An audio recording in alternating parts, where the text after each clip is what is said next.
தாய்வீடு ஜனவரி 2025. ஈழத்து நவீன தமிழ் கவிதையில் பெண்ணிலைவாத கோட்பாடுகள். எழுதியவர் சீனா ரமேஷ். வாசிப்பவர் ஆனந்தராணி பாலேந்திரா. கருத்தியல் கோட்பாட்டு ரீதியாக அனைத்து பெண்களுக்கும் எல்லா காலங்களிலும் பொருந்தக்கூடிய பொதுவான வரையறைகளை தனக்குள் உட்படுத்தாத பெண்ணிலைவாதம் வரலாற்று சமூக நடைமுறைகளாலும் அதன் செயற்பாடுகளாலும் அதன் நோக்கு நிலையாலும் காலத்துக்கு காலம் புதிய நியமங்களுக்கூடாக தன் பரப்பெல்லைகளை விஸ்தீரணப்படுத்திக் கொள்கிறது. சமூக பண்பாட்டு தளங்களில் பெண்களின் இருத்தலை அறிந்து கொள்ளவும், பெண் தன்மீது பிரயோகிக்கப்படும் வன்முறைகள், பிரச்சினைகள் முதலானவற்றை உணர்ந்து கொள்ளவும், பின் எல்லா சிக்கல்களையும் இனங்கண்டு அவற்றிலிருந்து நீங்கிக் கொள்ளவும், பாலின பாகுபாடு தொடர்பான சமூக பண்பாட்டு வேர்களை இனம் கண்டு கொள்ளவும் பெண்ணிலைவாதம் உதவுகிறது. கோட்பாடு என்ற சொல் கொள்கை, நிலைமை, கொண்டிருக்கும் தன்மை, அனுசரிப்பு என தன் பொருண்மையில் கட்டுருவதாக கழகத் தமிழ் அகராதி பொருள் விளக்கம் தருகிறது. இதுபோல கிரியாவின் தற்கால தமிழ் அகராதி கோட்பாடு எனும் சொல்லுக்கு ஒரு துறையில் ஒன்றை விளக்க சில கொள்கைகளை அடிப்படையாக கொண்டு தர்க்கபூர்வமாக நிறுவப்படும் கூற்றுகளின் தொகுப்பு என கூறும். கோட்பாடுகள் என்பது ஒரு முறையான சமூகத்தில் நடக்கும் நிகழ்வுகளை கோர்வையாக விளக்கக்கூடிய ஒரு கூட்டு சிந்தனை என்பார் அரங்க மல்லிகா. பெண்ணின் வெளியும் இருப்பும், பக்கம் 8. இதன் வழி கோட்பாடு என்பது அமைப்பு முறையை அடிப்படையாக கொண்ட கூற்றுகளின் தொகுப்பு அல்லது கூட்டு சிந்தனையின் சமூக வெளிப்பாடு என்ற கருத்தாக்கம் பெறப்படுகிறது. தமிழக பண்பாட்டு மரபு வழி சமூகத்தில் ஆணின் ஆளுகைக்கு கீழ் பெண் வாழுதல் என்னும் நிலைமையை உடைத்து நவீன உலகுக்கு ஏற்ற வகையில் புது கோட்பாடுகளை வரையறுக்க வேண்டிய தேவையுள்ளது. பெண்களுக்கு எதிராக நிகழ்த்தப்படும் வன்முறைகளையும் அடக்குமுறைகளையும் அகற்றவும், பெண்ணுரிமை மறுப்புகள், சுரண்டல்களை தடுக்கவும், பெண் கீழ்நிலைக்கான காரணங்களை கண்டறியவும் பெண்ணியமும் அது சார்ந்த கோட்பாடுகளும் அவசியமாகின்றன.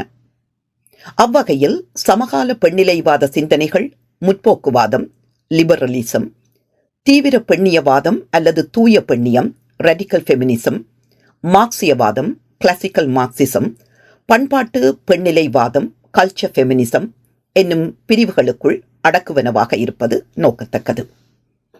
இவை தவிர கருப்பு பெண்ணிலைவாதம், தலித் பெண்ணிலைவாதம், சூழல் பெண்ணிலைவாதம், ஆன்மீக பெண்ணிலைவாதம், மனை பெண்ணிலைவாதம் முதலான பெண்ணிலைவாதங்களும் காணப்படுகின்றன. மேலைத்தேய நாடுகளின் கருத்துக்கள், உள்ளோட்டங்கள் சகல சமூக அமைப்பினதும் நடைமுறைசார் விளக்கங்களாகவும் அமைவதில்லை. பன்முகப்படுத்தப்பட்ட பல்வேறு சிந்தனைகளின் விளைவாக தோன்றிய கோட்பாடுகள் வளர்முக நாடுகளில் பகுப்பாய்வுகளுக்கு உட்படுத்தப்படுவதும் இல்லை. பெண்கள் எதிர்நோக்கும் சுரண்டல்களையும் உரிமை மறுப்புகளையும் அடக்குமுறைகளையும் வெளிப்படுத்தும் வகையில் இப்பகுதி 4 பிரதான கோட்பாடுகளை ஆய்வுக்கு உட்படுத்துகிறது. முற்போக்கு பெண்ணிலைவாதம், லிபரல் ஃபெமினிசம். மேலை நாடுகளில் பகுத்தறிவு சிந்தனைகள் ஏற்பட்ட போது 1791 பிரான்சிய புரட்சி காலத்தில் ஆண்களைப் போலவே பெண்களுக்கும் உரிமைகள் கொடுக்கப்பட வேண்டும், பெண்ணை பாலியல் வழி நோக்காமல் மனித இனப்பிரிவாகவே காண வேண்டும் என்பதை வலியுறுத்தி முற்போக்கு பெண்ணிலைவாத கருத்துகள் தோற்றம் பெற்றன. மிதவாத பெண்ணியம், தாராளவாத பெண்ணியம் என்ற பெயராலும் முற்போக்கு பெண்ணிலைவாதம் அழைக்கப்படுகிறது. பெண்களுக்கு வாக்குரிமை, கல்வி, வேலைவாய்ப்பு, சமகூலி வழங்கப்பட வேண்டிய அவசியத்தை எடுத்துரைத்து இக்கோட்பாட்டை முன்னெடுத்துச் சென்றவர்களாக பெட்டி ஃப்ரைடன், மேரி வூல்ஸ்டோன்கிராஃப்ட், ஜான் ஸ்டுவர்ட் மில் முதலானோர் காணப்படுகின்றனர். குடும்ப நிலையில் சுய சிந்தனை, சுய முடிவெடுப்பு, சுய தேர்வு இவற்றை பெற்று பரஸ்பர மரியாதையுடன் தனித்துவம் உடையவளாக பெண்ணானவள் செயற்பட தேசிய பெண்கள் அமைப்பும் இங்கிலாந்தின் சமவாய்ப்பு ஆணைக்குழு கமிஷனும் தம்மை அர்ப்பணித்து வேலை செய்தன. முற்போக்கு பெண்ணிலைவாதம் பகுத்தறிவின் அடிப்படையில் உருவாக்கப்பட்டது. கடவுளுக்கு முன் ஆண் பெண் இருவரும் சமம் என இப்பெண்ணிலைவாதம் வலியுறுத்தியது. பெண் விடுதலை, சமத்துவம் முதலானவற்றை கல்வி அறிவை மேம்படுத்துவதாலும் சமூக சீர்திருத்த சட்டங்களை உருவாக்குவதாலும் அனைத்து பெண்களும் அடைந்து கொள்ளலாம் என்ற கருத்தை முன்வைத்தது. மிதவாத பெண்ணிலைவாதம், குடும்ப அமைப்பு, திருமணம், குழந்தைப்பேறு ஆகியவற்றை ஆதரித்து போற்றியது. ஆண் பெண் உறவாடும் முறையான குடும்ப அமைப்பை பின்பற்றிக் கொண்டு சமூக பழக்க வழக்கங்களில் மாறுதல்களை கொண்டு வந்த முற்போக்கு பெண்ணிலைவாத சிந்தனையை ஈழத்து கவிதைகளில் காணலாம். காலந்தோறும் அடிமைகளாய் உரிமைகள் மறுக்கப்பட்ட பெண்ணினம் தன் கட்டுக்களை உடைத்து வெளியேற துடிப்பதை பெண்ணின் மனோநிலைக்கூடாக ஔவையின் ஒரு தோழியின் குரல் என்னும் கவிதை வெளிப்படுத்தி நிற்கிறது. தோழி, எழுந்து வா, இன்னும் என்னடி இருட்டினில் வேலை, மீண்டும் மீண்டும் அடுப்படி தஞ்சமாய் அடிமை வாழ்வே தலையெழுத்தாக, எத்தனை நாள்தான் இந்த வாழ்வு, வேறு கொண்டு எழு. எமது உரிமைகளை வென்றெடுப்போம் ஔவையின் கவிதையைப் போன்றே 1984 தோழியில் வெளிவந்த சூர்யாவின் கவிதையும் பெண்ணினத்தின் விடுதலைக்காய் அனைத்து பெண்களும் ஒன்றிணைந்து போராட வேண்டிய அவசியத்தை கூறி நிற்கிறது. இருட்டறையில் முடங்கி கிடக்கும் நம் தோழியரின் துயில் கலைக்க, நெருப்பு கொள்ளியுடன் போராடும் நம் சிநேகையரின் வெம்மை போக்க, பெண் விடுதலை எனும் தீபத்தை நம் நாட்டில் ஏற்றவா தோழி, நாம் இருவரும் சேர்ந்து நடப்போம். தோழி 1984 பக்கம் 3. 1987 அன்று நங்கை இதழில் வெளிவந்த ஆதிலட்சுமி சிவகுமாரனின் விடியலும் காத்திருக்கிறது என்ற கவிதையும் இத்தளத்தில் பயணிக்கிறது. பெண்களுக்கான சமூக கடமைகளை வரையறுத்துவிட்டு பெண்களை அடிமைகளாக கருதி கொண்டு அவர்களை வீட்டுக்குள் முடக்கி வைத்திருக்கும் சமூகத்தின் மீதான அதிருப்தி நிலையை இக்கவிதை கோடிட்டு காட்டுகிறது. உன்னை சுற்றி உட்கார்ந்து கொண்டு ஊளையிடுபவர்களை உயர்வென்று நினைத்து ஒதுங்கி விடாதே அம்மா. உன் உள்ளத்தினுள்ளே உறைந்து கிடக்கின்ற உணர்வுகளுக்கு உருவம் கொடுத்து பார். பூட்டிய வீட்டிற்குள்ளே புழுங்கி கிடந்தது போதும், புறப்பட்டு வா. மந்தை கூட்டமாய் மகளிரெல்லாம் முடங்கி கிடந்த கதை எங்கள் முந்தையருடனே முற்றுப்பெறட்டும். பெண்ணே, துடைத்துவிடு கண்ணீரை, உடைத்துவிடு உன் விலங்குகளை, வெளியே வா. வெளிச்சம் மட்டுமல்ல, விடியலும் காத்திருக்கிறது. நங்கை, மார்கழி 1987 பக்கம் 2. தாய்வழி சமூகத்தில் பெண்கள் உரிமையோடும் அதிகாரத்தோடும் வாழ்ந்தனர். இன்றைய சூழலில் ஆணாதிக்க மையம் தகர்க்கப்பட்டு பெண்களின் அதிகார அமைப்பில் மாற்றங்கள் கொண்டு வரப்பட்டு பெண் தனக்கே உரிய உரிமையோடு சுதந்திரமாக பிரத்தியேகமாக இயங்க வேண்டும் என்பதை வாசுகியின் கவிதையானது எடுத்துரைக்கிறது. உன்னை போன்றே நானும் நினைக்கின்றேன். நான் ஒரு சின்ன குருவிதான். எல்லா திசையிலும் ஒரே தரத்தில் பறக்கும் அவா கொண்டவள். சுற்றி சுற்றி பறந்த எனக்கு புன்னகைக்காத பூக்கள் இல்லை, எந்த வாசலும் மூடியதும் இல்லை. ஆயின் நீ மகிழ்வுடன் திறந்த கதவோடு மட்டும் எந்தன் கனவுகளின் உலகம் தெரிந்தது. பரந்த திக்குகளில் அலைதல் மறந்து ஒரு திசை பறத்தல் உறுதியாயிற்று. எந்த திசை அது? பெண் இதழ், தொகுதி 6, 2001 பக்கம் 18. மனிதன் மனிதனாக வாழ வேண்டும். பூவுலகில் ஆண் பெண் சமத்துவம் பரஸ்பரம் பேணப்பட வேண்டும். அதிகார வன்முறையற்ற பெண்ணானவள் தனக்குரிய உரிமைகளோடு மதிக்கப்பட வேண்டும் என்பதை பஹீமா ஜஹானின் அவள் அவளாக என்ற கவிதை சமூக நடைமுறைகளுக்கூடாக பதிவு செய்கிறது. ஆணாதிக்கத்துக்குள் நலிவுண்டு காலாதி காலமாக பெண்படும் அவல நிலையை இக்கவிதை உணர்த்தி நிற்கிறது. காலங்காலமாக நீ வகுத்த விதிமுறைகளின் வார்ப்பாக அவள் இருக்க வேண்டுமென்றே இப்போதும் எதிர்பார்க்கிறாய். உனது வாழ்வை வசீகரமாக்கிக் கொள்ள விலங்குகளுக்குள் அவளை வசப்படுத்தினாய். நாட்குணங்களுக்குள் அவள் வலம் வர வேண்டுமென்றே வேலிகள் போட்டாய். அந்த வேலிகளுக்குள் அப்பாலுள்ள எல்லையற்ற உலகை உனக்காக எடுத்துக்கொண்டாய். எல்லா இடங்களிலும் அவளது கழுத்தை நெரித்திடவே நெருங்கி வருகிறது உனது ஆதிக்கம். அவள் அவளாக வாழ வேண்டும். வழிவிடு. யாத்ரா இதழ் 3, 2000ஆம் ஆண்டு, பக்கம் 56, 57. கல்வி, உயர்ந்த பதவிகள், பொருளாதார வளர்ச்சி, சமூக பொறுப்புகள் போன்றவற்றில் பாலின சமத்துவம் என்பது சற்று முன்னேற்றமாக காணப்படுகின்றது என்று கூறினாலும், பாலின சமத்துவம் என்பது இலங்கையின் கிராமப்புறங்களில் எட்டாக்கனியாகவே காணப்படுகின்றது. பெண்களுக்கு சமுதாயத்தில் உள்ள மதிப்பும் அவர்களை கணக்கிடுவதும் ஆண்களை சார்ந்ததாகவே காணப்படுகின்றது. பெண்ணானவள் ஆணினால் வரையறுக்கப்பட்ட எழுதப்படாத மரபு சட்டகத்துள் கட்டுண்டு வாழ பழகிய ஒருவராகவே காணப்படுகின்றாள். பெண்கள் முன்னேறுவதற்காக இலவச கல்வி உள்ளிட்ட வசதிகள் நாட்டு மக்கள் தொகையில் மிகவும் உயர்ந்தளவு சதவீதம் என்று காணப்பட்டாலும், இலங்கையில் உள்ள தொழிலாளர் படையில் பெண்கள் சிறுபான்மையினராகவே காணப்படுகின்றனர்.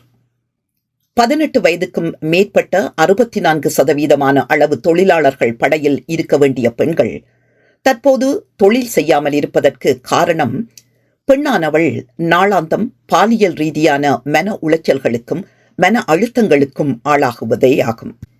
இதேபோல பெண்களுக்கான நாடாளுமன்ற பிரதிநிதித்துவமும் 5.3% குறைவாகவே காணப்படுகின்றது.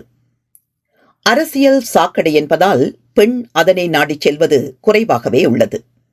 தம் சமூக அந்தஸ்து பாதிக்கப்படும் என்ற அச்சத்தால் பெண்கள் அரசியலினை நாடிச் செல்வதில்லை. அண்மையில் நடந்த தேர்தலிலும் பெண் பிரதிநிதித்துவம் குறைவாகவே உள்ளது. பாலின சமத்துவம் என்பது ஆண்களுக்கு எதிரானது அன்று. இச்சமூகத்தில் ஆணும் பெண்ணும் சமமானவர்கள். உடல் மொழி ஆகியவற்றை கொண்டு பெண் ஒடுக்கப்படுவது தடுக்கப்பட வேண்டும். பெண்ணை என்றும் ஆணின் போகப் பொருளாக பார்ப்பது தவிர்க்கப்பட வேண்டும். இவை ஒவ்வொரு ஆண்மகனின் மனதிலும் எழ வேண்டும். இதனை விஜயலட்சுமி சேகரின் வெளிறி போன கிழக்கு என்ற கவிதை ஆழ் படிமங்களுக்கூடாக வெளிப்படுத்தி நிற்கிறது. கிழக்கு வெளுத்தது, கீழ்வானம் சிவந்தது, பறவைகள் தம் கூடுகளை விட்டு வெளியே பறந்தன. கிழக்கின் உதயம் பல மலைகளை உடைத்து நிகழ்ந்தது. பல்ஸ், பக்கம் 79. உடைந்து போன வாழ்க்கை, கடந்து போன சந்தோஷமற்ற காலங்கள் கழியப்பட்டு புதிய வாழ்வை நோக்கிய பயணமாக பெண்ணின் வாழ்வு இருக்க வேண்டும் என்பதை இக்கவிதை வெளிப்படுத்தி நிற்கிறது. தாகம் இதழில் தை 1985, 1986 வெளிவந்த ரங்காவின் அவள் அவளாக கவிதை ஆண்மையவாதத்துக்குள் புதையுண்டு போன பெண்மையை வெளிச்சம் போட்டு காட்டுகிறது. பல்வேறு இக்கட்டான சூழலில் பெண் தன்னை அடிமையாக எண்ணாது, கருதாது, ஒப்புக் கொடுப்பதை பட்டவர்த்தனமாய் சாடும் இக்கவிதை ஆதிக்க சக்திகளிலிருந்து பெண் விடுபட வேண்டிய தேவையையும் உணர்த்தி நிற்கிறது. ஒளிபடரும் மாலை பொழுதில் அவள் தூக்கம் கலைந்தெழுந்தாள். கூட்டலும் துவைத்தலும் மினுக்கி கழுவலும் சமைத்தலுமாய் நாள் முழுக்க வியர்வையில் குளித்தவள் இருள் சூழ்கையில் மதுவாய் அவன் மனிதனில் 3 முடிச்சிடுதற்காய் கொட்டிய லட்சமும் கொடுத்த உழைப்பும் பஞ்சு மெத்தையில் நிர்வாணமாய் ஒவ்வொரு இரவும் பிறந்த மேனியை திறந்து காட்டுதற்காய் இத்தனை காலமாய் பேணி வளர்த்திருந்தாள். இலங்கை போன்ற ஆசிய நாடுகளில் பெண்ணை ஆணோடு ஒப்பிட்டு 2ஆம் நிலையில் வைத்து பார்க்கும் நிலை நெடுங்காலமாய் காணப்படுகின்றது. பெண்கள் மென்மையானவர்களாகவும் உடலால் ஆணை விட வலுவற்றவராகவுமே பார்க்கப்படுகின்றனர். பெண்ணை ஆண்களுடன் அதிகம் பேசக்கூடாது என கூறியும் பெண்களை ஊர் சுற்றக்கூடாது என தடுத்தும் வளர்க்கும் பெற்றோர் தம் பெண்கள் இவ்வாறுதான் வாழ வேண்டும் என வரையறுத்து வளர்க்கின்றனர். இந்நிலையில் இருந்து கொண்டு பெண்கள் தம் எல்லை மீறிய செயற்பாடுகளில் ஈடுபடும் போது ஆண்மூச்சுக்காரியாகவும் அகம்பாவம் பிடித்தவளாகவும் தரைகட்டு திரியும் தற்குறியாகவும் சமூகம் அவளை விமர்சிக்கிறது. இதனை கலைமகளின் கவிதையில் காணலாம். உனக்கு தெரியும், நான் இப்படித்தான். நீ சொல்வது போன்று எடுத்தற்கெல்லாம் கேள்விகள் கேட்பதும் சொல்வதற்கெல்லாம் தலையாட்டாமல் சண்டை போடும் நீ சொல்லும் அடங்காப்பிடாரை துணிச்சலாய் திரியும் நீ சொல்லும் வாய்க்காரி. ஆண் மூச்சுக்காரிதான். மூச்சுக்களிலும் ஆண் பெண் வேறுபாடு கண்டுபிடிப்பவன் நீ. உனக்காய் அவர்களுக்காய் வாழத் தெரியாதவள். உனக்கு தெரியும், நான் இப்படித்தான். கவிதைகள் பேசட்டும். பக்கம் 48, 49. ஏற்கனவே உள்ள சமூக தடைகளை நீக்கி இன்றைய சமூகத்தில் உள்ள பெண்களின் நிலையில் மாறுதல்களை ஏற்படுத்தி பெண்களின் நிலை உயர்த்தப்பட வேண்டும் என்பதை தாராள பெண்ணியவாதிகள் தொடர்ந்தும் வலியுறுத்தி வருகின்றனர். தீவிர பெண்ணிலைவாதம் அல்லது தூய பெண்ணிலைவாதம், ரெடிக்கல் ஃபெமினிசம், நவீன பெண்ணியம் என அழைக்கப்படும் தீவிர பெண்ணியவாதம் 70களின் ஆரம்பத்தில் மேலை நாடுகளில் தோற்றம் பெற்ற புரட்சிகர இயக்கமாகும். பெண்களின் கீழ்மை நிலையானது உற்பத்தி முறையால் ஏற்படுவதில்லை. மாறாக சமூகத்தின் மறு உற்பத்தி முறையால் அவர் வகிக்கும் பங்கினாலேயே ஏற்படுகிறது என கூறும் தீவிரவாத பெண்ணியவாதிகள் கருவளமே பெண்களுக்கு முதல் எதிரி எனவும் கூறுவர். தீவிரவாத பெண்ணிலைவாதம் ஆணை எதிர்ப்பது, ஆணுடன் சேர்ந்து வாழ்வது கூடாது என பிரிவினைவாதம் பேசுவது. இது ஆணாதிக்கத்தின் எதிர்மறை விளைவாகும். ஆணாதிக்க பிடியில் அகப்பட்டு நலிந்து நசுங்கி அவலமுற்று வாழ்ந்த பெண்களின் வெறுப்பில் விளைந்த பெண்ணிலை கோட்பாடே தீவிரவாத பெண்ணிலைவாதம். ஆண்மையவாத சிந்தனையை உடைத்தலை முக்கிய நோக்காக கொண்டு செயற்படும் இப்பெண்ணிலைவாதிகள் உடலியல் சம்பந்தப்பட்ட காரணிகளே பெண்ணடிமை தளத்தின் அடிப்படைகள் என நம்புவதால் அதற்கு வித்தான திருமணம், குடும்பம் என்ற சமூக கட்டுகளையும் வெறுத்தனர். இந்நோக்கில் பாலியல் உரிமை, உடம்பின் மீதான கட்டுப்பாடு, தன்னின அனுபவம் முதலானவை இவர்களின் செயற்பாடுகளாக அமைந்தமையால் சுதந்திர பாலுறவு, ஃப்ரீ செக்ஸ், பெண் ஓரினச் சேர்க்கை, லெஸ்பியனிசம் முதலானவற்றையும் தூய பெண்ணியவாதிகள் வரவேற்றனர். தீவிர பெண்ணியவாதிகள் ஆணினை சார்ந்து இயங்கும் பாலியல் வாழ்வை வெறுத்து அதற்கு மாற்றீடாக பெண்ணுக்கும் பெரிதொரு பெண்ணுக்கும் இடையிலான பாலுறவை ஏற்கின்றனர். பெண்ணின் மறு உற்பத்தி மீதான ஆண் மேலாண்மையை வெறுத்த இப்பெண்ணியவாதிகள் பெண்ணின் மீதான பலாத்காரம், பெண்ணின் நிர்வாண படங்களை கண்டு மகிழ்தல் முதலான செயற்பாடுகளும் பெண் மீது இழைக்கப்படும் பாலின ரீதியான வன்முறைகளின் வெளிப்பாடுகளாகும் என கூறி கண்டித்தனர். ஆண்கள் அனைவரும் பெண்களுக்கு எதிரிகள் என்ற மனப்பான்மையை வளர்த்து கொண்ட இவர்கள் ஆண்கள் வெறுத்து ஒதுக்கப்பட வேண்டியவர்கள் என்ற அதி தீவிர வெறுப்பு மனப்பான்மையை கொண்டிருந்தனர். பெண்ணின் ஒருங்கிணைப்பின் மூலமும் தற்சார்பின் மூலமுமே ஆணை சார்ந்திராத தன்மையை உருவாக்கலாம் என கருதி அதற்காக தம்மை அர்ப்பணித்து உழைத்தனர். இயற்கைக்கு மாறான கருத்துக்களை கொண்டிருந்தமையால் இப்பெண்ணியவாதம் நின்று நிலை பெறவில்லை. ஆயினும் பெண் மீது இழைக்கப்படும் பாலின ரீதியான வன்முறைகளையும் அதன் செயற்பாடுகளையும் அதற்கு எதிரான பெண்ணிய எதிர்ப்பு வாதத்தையும் ஈழத்து நவீன தமிழ் கவிதைகளில் காணலாம். அந்தரங்கம் பகிரங்கம் என்பது தீவிரவாத பெண்ணியத்தின் முதன்மை சித்தாந்தமாகும். பெண்கள் உடற்கூற்றின் அடிப்படையில் ஆண்களால் நசுக்கப்படுவதை இவர்கள் எதிர்த்தனர். தந்தை வழி சமூகம் கற்பித்துள்ள பண்பாட்டு கட்டமைப்பில் ஆண் பெண் உயிரியல் கூறு வேறுபாடுதான் குடும்பத்துக்குள் பெண்ணை பாலியல் ரீதியில் ஒடுக்க காரணமாகிறது என்றுணர்ந்த தீவிரவாத பெண்ணிலைவாதிகள் தந்தை வழி சமுதாயத்தை உடைக்க முற்பட்டனர். இதனை ரேவதியின் சிதிலமடைந்துள்ள வாழ்க்கை கவிதையில் காணலாம். ஓர் பெண் தன் கணவன் தன்னை சந்தோஷப்படுத்த முடியாதவன் என்பதால் அவனை நிராகரிக்கிறாள். அதன் நேர்மை எனக்கு பிடித்து போகிறது. நாங்கள் இப்போது என்ன செய்யப் போகின்றோம்? வாழ்தலுக்கான தேவையை அங்கீகரிக்கப் போகிறோமா, இல்லை வெற்று கலாசாரம் பேசி எங்களை சுற்றி எல்லாவற்றையும் குப்பைகளாக்கப் போகிறோமா? எல்லாவற்றையும் விட வாழ்தலிற்கான தேவைகளை ஏற்றுக்கொண்டு வழிகளை உருவாக்கி கொடுக்கப் போகிறோமா? புரியவில்லை. ஒலிக்காத இளவேனில் பக்கம் 25. தீவிரவாத பெண்ணிலைவாதம் ஆணை விட பெண் உயர்ந்தவள் என்ற கருத்தை வலியுறுத்துகிறது. தாய்வழி சமூகத்தின் போக்கை வரவேற்கும் தீவிரவாத பெண்ணியம் பெண் தலைமைத்துவத்தை தன்னுள் வரித்துக் கொண்டுள்ளது. இதனால் ஆண் தலைமைத்துவத்தால் உருவாக்கப்பட்ட அனைத்து அமைப்புகளையும் சமூக மதிப்புகளையும் உடைத்தெறிந்து தேசமெங்கும் பெண்ணாட்சியை நிலைநிறுத்துவதே இவர்களின் குறிக்கோளாகும். இதனை ஆதிலட்சுமி சிவகுமாரின் பேடுகளும் கூவ வேண்டும் என்ற கவிதை எடுத்துரைக்கிறது. கோழிகளே, நீங்கள் ஏன் கூவுவதில்லை? அதிகார அறைகூவல் ஆண்களுக்கே சொந்தமென்றே அலட்சியமா? அல்லது பேடுகள்தானே நாங்கள் என்ற பேதமை உணர்வுகளா? எதுவாக இருந்தாலும் அது சதிகார சூழ்ச்சி என்று சத்தியமாய் உணர்ந்திடுவீர். கோழிகளே, செட்டைகள் உமக்குண்டு சிறகடித்து பறப்பதற்கு. சுதந்திரம் வேண்டி இனிமேல் சிகமதில் கூவிடுவீர். என் கவிதை, பக்கம் 10. ஈழத்து தமிழ் சூழலில் லெஸ்பியன் தொடர்பாக முதலாக கவிதைகளில் பதிவு செய்தவர் நிக்ஷா ஆவார். சரிநிகரில் நிக்ஷா எழுதிய இரு லெஸ்பியன் என்னும் கவிதை முற்றிலும் புதிய உள்ளடக்கத்தை பாடுபொருளாக கொண்டது. ஒரு மாலை பொழுது அலைந்து திரிந்ததில் இருவரும் களைத்திருந்தோம், வியத்திருந்தோம். எனது மடியில் தலை வைத்து படுத்திருந்த அவளது கண்களினால், அது என்ன? வாழ்வில் முதலாக எனது இதயத்தை துளைத்துச் சென்ற அம்பு என்னை இன்று சிறிது சிறிதாக கொலை செய்கிறது.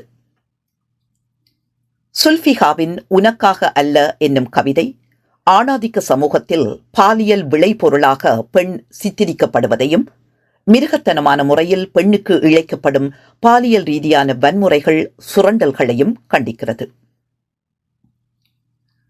கொட்டி கிடக்கிறது பெண்ணின் பாலியல். அது அவளுக்காக, அவளின் இயற்கையாக. எமக்கு வேண்டாம். பாலியலின் பின்னால் அலைகின்ற சமூகம் எமக்கு வேண்டாம். அடுத்தவரின் பாலியலை கொள்ளையிடும் சமூகம் எமக்கு வேண்டாம். அவரவர் உரிமையை அவரவர் அனுபவிக்க அனுமதிக்கும் சமூகம். உயிர்த்தெழல், பக்கம் 8, 9. சமூக உருவாக்கமாக உள்ள பாலியல் ஆண் பெண் இருபாலாருக்கும் பொதுவானது. மனித செயற்பாடுகளின் ஊடகமான உடல் தூல பார்வையால் நோக்கப்பட வேண்டும், தூஷணியற்று மதிக்கப்பட வேண்டும் என்பதை சுல்ஃபிகாவின் இக்கவிதை மிக துல்லியமாக முன்வைக்கிறது. கலவியில் திருப்தியற்று தீர்ந்தெழ முடியாத பெண்ணின் மனோநிலையை அப்பட்டமாக வெளிப்படுத்தும் ரஞ்சனியின் புரிதலின் அவலம் கவிதை ஆணின் பாலுணர்வின் தோற்றம் குறுகிய நோக்கம் கொண்டது என்பதை திட்டத்தெளிவாக உணர்த்தி நிற்கிறது. நவீன தமிழிலக்கியத்தில் ஒழுக்க மதிப்பீடுகளுக்கு அப்பாற்பட்டு பெண்ணுடல் சார்ந்த அதன் பாலியல் அனுபவங்களை பேசும் இக்கவிதை பாரம்பரிய பண்பாட்டு வெளியை உடைத்து பெண் மொழிக்கு ஊடாக புதிய சுவடுகளை அழுத்தமாக பதிவு செய்கிறது. மார்க்சிய பெண்ணிலைவாதம். மார்க்சியவாதிகளின் கோட்பாடுகளை உள்வாங்கி வளர்ந்த இப்பெண்ணிலைவாதம் குடும்பம், தனிச்சொத்து, வாரிசு உருவாக்கல் முதலியவற்றால் ஏற்படும் சமத்துவமின்மைக்கும் பால் ரீதியான ஒடுக்குமுறைக்கும் காரணம் அங்கு நிலவும் தந்தை மேலாதிக்க சமூக செயற்பாடே என கூறுகிறது. தந்தை வழி சமதர்ம பொருளாதார அமைப்பில் ஆண் தலைவனாகவும் முதலாளியாகவும் சொத்துரிமை உடையவனாகவும் பெண்களை விட உயர்ந்தவனாகவும் கருதப்பட்டான். சொத்துரிமை வழி அவன் பெற்ற முதன்மை பெண்ணடிமைத்தனத்துக்கு வித்திட்டது என வாதிடும் மார்க்சிய பெண்ணிலைவாதம் ஆண்கள் பெண் உழைப்பை சுரண்டி அவர்களை அடிமைகளாக்கியதை வன்மையாக கண்டிக்கின்றது. இனம் மற்றும் பால்நிலை வேறுபாட்டை ஒழித்து பெண்கள் பெறுகின்ற பொருளாதார விடுதலையே சமுதாயத்தில் பெரும் மாற்றத்தை ஏற்படுத்தும் என்பதே மார்க்சிய பெண்ணியலாளர்களின் வாதமாகும். இதனை ஈழத்து பெண் கவிதைகள் மிக நுட்பமாக சித்தரிக்கின்றன. ஔவையின் ஒரு தோழியின் குரல் போன்றே 1984 தோழி இதழில் வெளிவந்த மிதிலாவின் எழுவாய் தோழி என்ற கவிதையும் பெண் அடக்குமுறைக்கு எதிரான குரலாக எழுகிறது. ஆண்டாண்டு காலமும் அடிமை வாழ்வுக்குள் புதையுண்டு ஆண்களால் வகுக்கப்பட்ட நெறிமுறைகளுக்குள் வாழும் பெண்கள் அதிலிருந்து மீண்டு தம் உரிமைகளை வென்றெடுக்க வேண்டும் என்பதை இக்கவிதை வலியுறுத்தி நிற்கிறது. பாரடி தோழி, பாரினில் உண்மை பகர்ந்திடும் சரித்திரம் இதுவேதான். நீ இனி எழுவாய் நெஞ்சினை உயர்த்தி, நெடுநாள் துயரை ஒரு நாள் முடிக்க தன்னந்தனியனாய் நீ இனி இல்லை. பெண்ணின் அடக்க பொய்மைகளை தகர்ப்பாய். முன்னம் வாழ்ந்த மூதாதை வாழ்வு இன்னும் தொடரா. இதை நீ அறிவாய். எல்லா உலகும் எழுச்சி நிமிர, எங்கும் புதுமை சிவப்பு ஒளிகள் உன்னை சிறையில் உட்கார வைத்த பழைய உலகு பாதகம் ஒளியுது. எங்கும் உழைப்போர் ஏந்திய கொடிகள் உன்னையும் தன்னுள் இணைத்துக் கொண்டது. ஏகாதிபத்திய தாசர்கள் தந்த வாழ்வு முக்காடு வாழ்வு முடிந்தது. எழுவாய். தோழி, சித்திரை 1984, பக்கம் 48. காலாகாலமாக ஆண் பெண் மீது பிரயோகிக்கும் ஒடுக்குமுறையை வான் நிலாவின் இருள் விலகும் என்னும் கவிதை தத்துரூபமாக சித்தரிக்கிறது. அடுப்படியில் அறுசுவை உணவோடு வெந்து அவிந்தோம் நாம். எங்கள் ஆசைகள் யாவும் விறகுடன் எரிந்தே சாம்பராயின. ஆணாதிக்கம் உணவோடு எம்மையும் சப்பு கொட்டி சாப்பிட்டு கொழித்தது. மதமும் பண்பாட்டு கோலமும் இறுக பிணைந்திருந்ததை கட்டறுத்துக் கொண்டு வானை தொட்டுவிடத் துணிந்தோம் நாம் இன்று. கீழ்வானம் சிவக்க ஒளியை உமிழ்ந்தபடி எழுந்தான் இளம்பருதி. எம்மை எரித்து வதைத்த கொடிய இருள் எங்கே ஓடிற்று? பெண்ணே, இது இன்றைய பொழுது உனக்காக வெடிந்தது. எழுந்து சுற்றிப்பார் என்று காதோரம் சொல்லிப் போனது காற்று. எழுதாத உன் கவிதை, பக்கம் 48, 49. பெண்ணியத்தின் எழுச்சி ஒரு நாள் ஆணுக்கு நிகர் பெண் என்னும் சமத்துவத்தை பெற்று நிற்கும் என கோரும் வான்நிலா, மரபு வழியாக பெண்ணுக்கு இழைக்கப்பட்டு வரும் வன்முறைகள் தகர்க்கப்பட்டு பெண் பெண்ணாக எழுந்து நிற்பாள் என்பதையும் இக்கவிதையினூடாக எடுத்துரைக்கிறார். வாழ்வின் துயரங்களைக் கண்டு வெறுமனே புலம்பிக் கொண்டிராமல் அவற்றை மாற்றும் வழிமுறைகளையும் தீர்வுகளையும் எடுத்துரைத்து அவற்றின் வழி மக்களை சுபிட்சமான எதிர்காலத்தை நோக்கி வேறு நடை போடச் செய்யும் நிகரமை இயல்பு நவிச்சி என்னும் சமதர்ம சோசியலிச கருத்தியல்வாத தன்மைகளை உள்வாங்கி ஈழத்து பெண் கவிஞர்கள் கவிதைகளை படைத்தனர். பெண் ஆளுமைகளால் படைக்கப்படும் ஈழத்து நவீன கவிதைகளில் பெரும்பாலானவை இத்தளத்திலேயே கட்டமைக்கின்றன. அனாரின் கோரிக்கை என்னும் கவிதை நிகரமை இயல்பு நவிச்சியை உள்வாங்கி அதிகார வன்முறைக்கு எதிரான எதிர்ப்பின் குரலாக ஒலிக்கிறது. உனது பணிப்பின் பேரில் நான் பிறக்கவில்லை. என்னை நிர்பந்திக்காதே. எனது குரல் தனித்துவமானது. என் ஆற்றலும் சிந்தனையும் திருத்தச் சட்டங்களாலும் புதிய ஏற்பாடுகளாலும் வேலிகளை விசாலப்படுத்தாமல் விலகி நில். நீ நினைத்தபடி சேர்க்கவும் கழிக்கவும் செப்பனிடவும் களிமண் பொம்மையல்ல நான். மூக்கும் மொழியும் மூளையும் உள்ள பெண். நீ வைத்திருக்கும் அளவு பாத்திரத்தில் என்னை ஊற்றி வார்த்துவிட இனியும் எண்ணாதே. மன்னிக்க, உனது பணிப்பின் பேரில் நான் பிறக்கவில்லை. ஓவியம் வரையாத தூரிகை, பக்கம் 39, 40.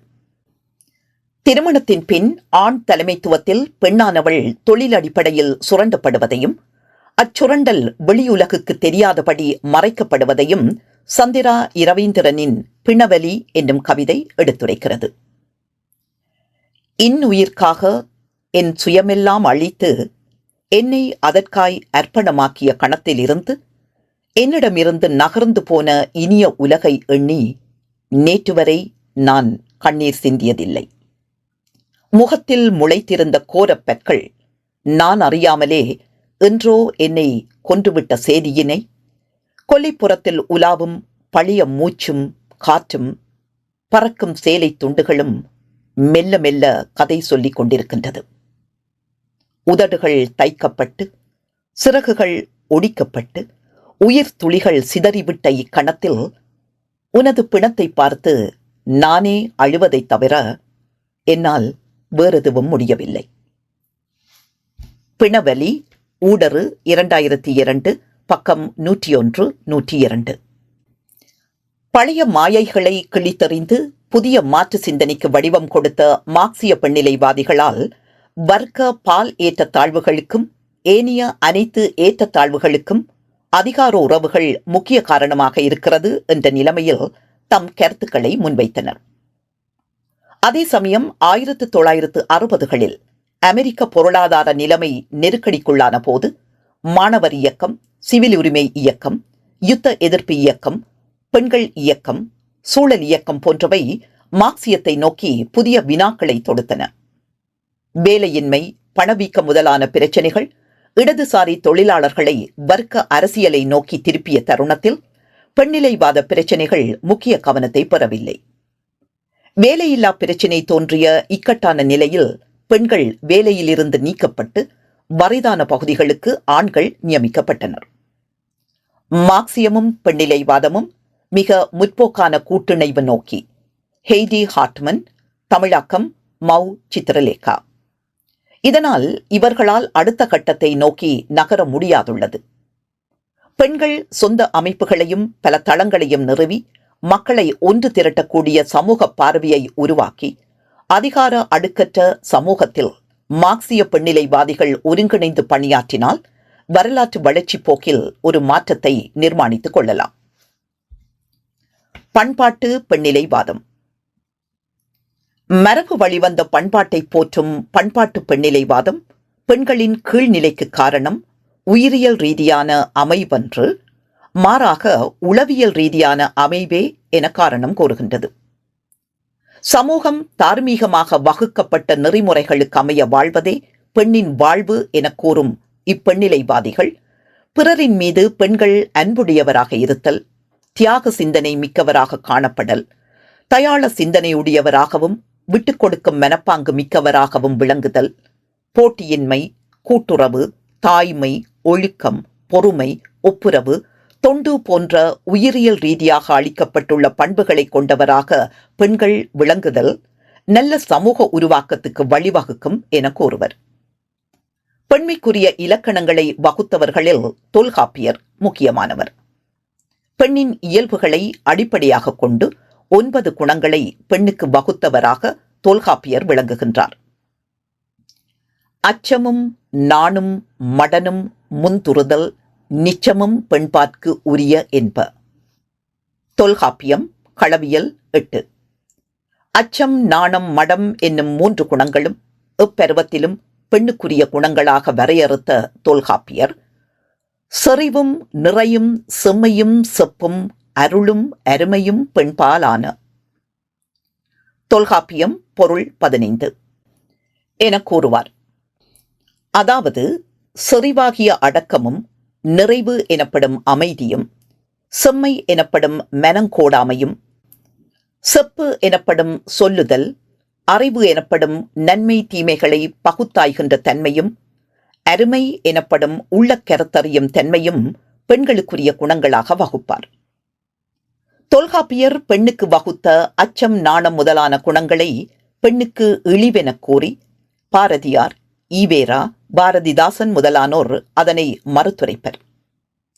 நாணும் மச்சமும் நாய்கட்கு வேண்டுமாம் என கூறி பாரதி கண்டிக்க, நாணமும் அச்சமும் வேண்டுமெனில் ஆணுக்கும் பெண்ணுக்கும் வேண்டும் என்று கூறி அதனை வழிமொழியும் பாரதிதாசன், அச்சமும் மடமையும் இல்லாத பெண்கள் அழகிய தமிழ்நாட்டின் கண்கள் என கூறுவார்.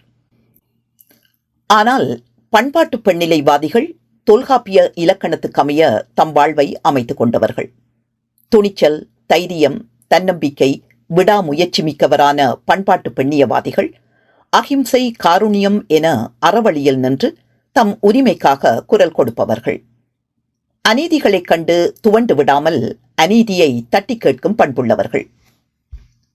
பெண்ணுக்குரிய தன்மைகள் போற்றப்பட வேண்டும் என்பது இவர்களின் கருத்து. ஆணாதிக்க வெறுப்பின் காரணமாக தீவிர பெண்ணிலைவாதிகளைப் போல் பண்பாட்டு பெண்ணிலைவாதிகளும் ஆண்களை பகைவராக கருதுவர். ஈழத்து பெண் கவிஞர்களின் கவிதைகள் பலவற்றில் பண்பாட்டு பெண்ணிலைவாத கருத்துக்கள் விஞ்சி நிற்பதை காணலாம். சர்மிளா ஜெயித்தின் வேப்பமரம் கவிதை பெண்மையின் உணர்வுகளை, அதன் ஈரத்தை, நேசத்தை, அதன் உன்னத நிலையை இயற்கையுடன் இணைத்து பேசுகிறது. அம்மாவின் மடி போலத்தான் அதன் நிழலும் குளுமையானது, மிக இதமானது. மண்ணில் ஊன்றியிருந்த அதன் வேரில் ஒரு தொகுதி எனக்குள்ளும் இருக்க வேணும். அதன் கம்பீரமும் பசுமையும் அழகும் வேறப்படி எனக்குள் ஊடுருவ முடியும். மனம் பொங்கும் மகிழ்ச்சியில் இருக்கிறேன். என்னை ஒரு மரமென அங்கீகரித்ததனால் வேரோடு சாயும் வரையிலும் என் கிளைகளில் வந்தமரும் எல்லா ஜீவராசிகளுக்கும் நிழல் தருவேன். நீங்காத நிம்மதியை தருவேன். என் வேப்பமரம் எனக்கு தந்தது போல. சிறகு முளைத்த பெண், பக்கம் 27.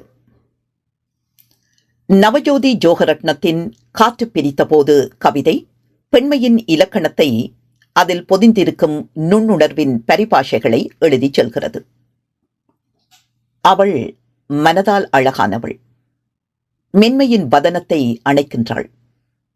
இயல்பான எளிமையை, இருக்கின்ற அணைப்பு, எளிமை அழகானது, ஆனந்தம் தருவது. அவளுக்கு பிடித்தமான நாமத்தை நாளுக்கு நாள் இதயத்தில் செதுக்கச் செதுக்க இனிமை கசிகிறது, மகிழ்ச்சி தெரிகிறது. எனக்கு மட்டும் உதிக்கும் சூரியன், பக்கம் 111. நிஜ வாழ்வியலின் உண்மை பதிவுகளாக அமையும் இக்கவிதை அழகியல் தன்மையற்று உணர்வுகளுக்குள் கட்டுறுகிறது. பெண்ணின் சுயத்தில் தோன்றி சமூக பிரஜை மிக்க ஆழ்ந்த மனிதநேயத்தில் கட்டுண்ட இக்கவிதைகள் வாழ்வின் யதார்த்தத்தை பேசுகின்றன. அனுபவச் சூட்டில் மிளிரும் உணர்வுகளை ஆத்ம சுத்தியுடன் வெளிப்படுத்தும் இக்கவிதைகள் பெண்ணின் அவல உணர்வுடன் பிணைக்கப்பட்ட புதிய சொல்லாடலாக பரிணமிக்கிறது. பெண் அடக்குமுறைக்கு எதிரான குரலாகவும் பெண்ணுரிமைக்குரிய பாடுபொருளாகவும் அமையும் இக்கவிதைகள் பாலினம், சமத்துவம், இனப்பாகுபாடு மற்றும் பெண்ணின் சமூக அடையாளங்களையும் மறுவாசிப்புக்கு உட்படுத்துகின்றன. பெண்களின் அறிவையும் அனுபவத்தையும் மதிப்பிடுவதாக அமையும் இக்கவிதைகள் பெண் எழுத்து முறைகளை கண்டறிவதற்கான எத்தனமாகவும் உள்ளன. ஆண் மையவாத கண்ணோட்டத்திலிருந்து முற்றிலும் வேறுபடும் பெண்ணிலைவாத கவிதைகள் இலக்கியத்தை மறுமதிப்பீடு செய்யவும் உதவுகின்றன. நன்றி.